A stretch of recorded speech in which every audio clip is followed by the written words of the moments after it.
What would you do if you heard footsteps in the dead of night? Yet you live alone? Before you say it's just the house settling, let me guide you through the labyrinth of two true tales that defy rational explanation. Our first story begins in a quaint, unassuming house in the sleepy town of Millville. Emily, a young artist, had finally moved into her dream studio. Little did she know her dream was about to morph into a nightmare. One foggy evening, while sketching by candlelight, she heard the distinguishing creak of floorboards. "Must be the old wood," she reassured herself. However, the sounds grew louder, as if an unseen force was pacing aggressively.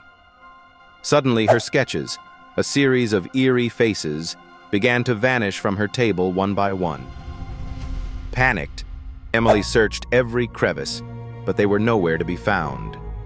The final sketch, however, appeared, its ghostly face now wearing a sinister grin.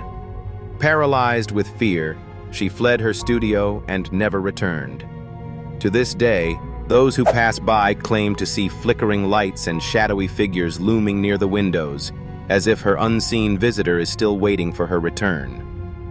Now, let's travel to an enigmatic forest in northern Maine, a place locals have dubbed the Devil's Playground.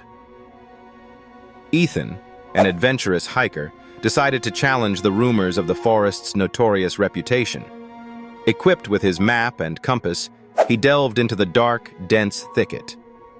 Hours into the journey, strange things began to occur. Animal footprints would appear and vanish within seconds, and the air felt unnaturally heavy. As dusk fell, Ethan realized he was utterly lost. That's when he saw it. An old, abandoned cabin with ivy crawling up its walls like skeletal fingers. Desperate for shelter, he cautiously approached.